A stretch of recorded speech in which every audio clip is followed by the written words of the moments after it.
In a previous video, we discussed how many conservative commentators are understandably excoriating the GOP for their dysfunction and incompetence, but it's also true that many House Republicans themselves are making the rounds to CNN and the Fox Propaganda Network to publicly complain about their party's public failures. And I thought it'd be fun to look through some of the clips and bask in it together.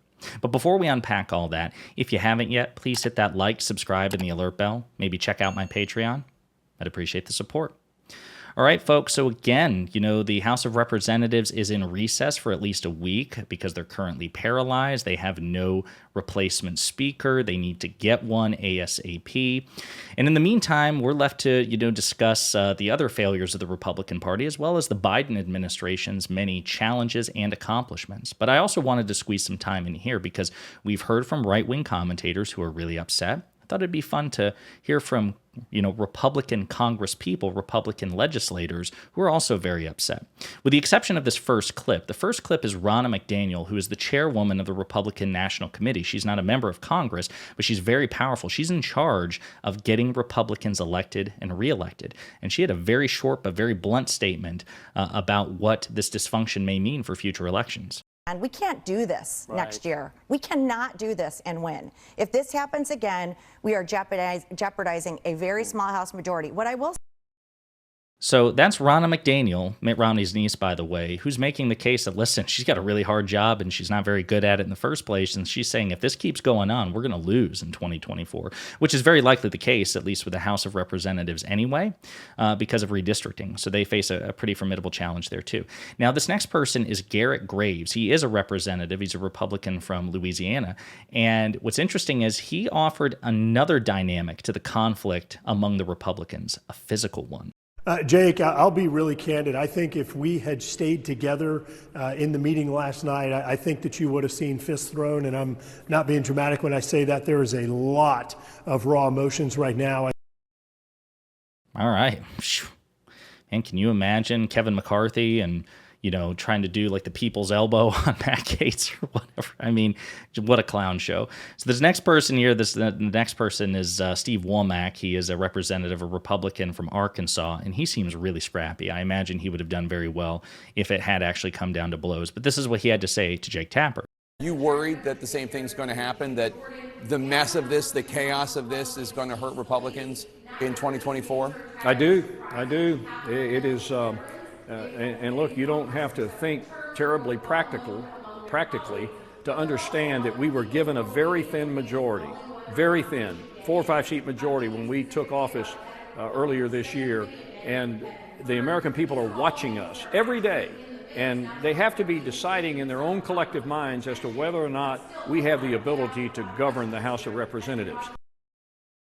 Yeah, based on polling, they have decided they don't think you have the ability to govern a lemonade stand, let alone the House of Representatives. I mean, which is true. Again, and this is, Republicans are feeling this, and they're feeling this lack of confidence. They're feeling this nervousness, despite the fact that they're very often graded on a curve. They know that the public and the press and, most Americans just expect more out of Democrats than they do Republicans. Republicans get to play the game of American politics on easy mode. And even now they're saying we're failing the game. We're losing the game. This next person is from South Dakota. He's the Republican from South Dakota. His name is Dusty Johnson. This is what he had to say. Anderson, if we don't fix what the foundational problems of the House Republican Conference, the new speaker is just going to be in the same old stupid clown car, but a different driver. That's not going to get it done. Very true. Dusty Johnson there is absolutely correct. The thing that allowed Matt Gaetz to effectively end Kevin McCarthy's speakership, that will be in effect, short of a drastic rule change, that one-man trigger of the motion to vacate, that'll be in effect for the next speaker. So it's the speaker, the new one, has to do one of two things, or perhaps both together.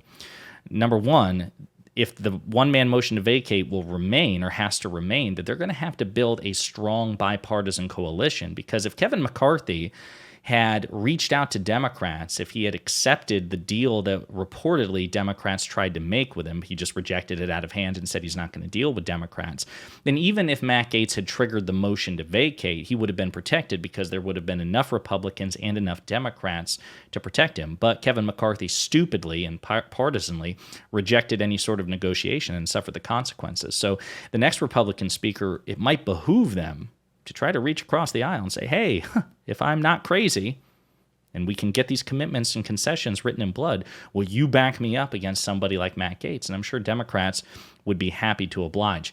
Now, this last person is Claudia Tenney, who is a Republican from New York, okay? And I would argue in some ways she is the bluntest because she also makes the point to compare what's going on with Republicans to also associate it with the Democrats. She makes the case that, you know, you can't really blame Democrats here.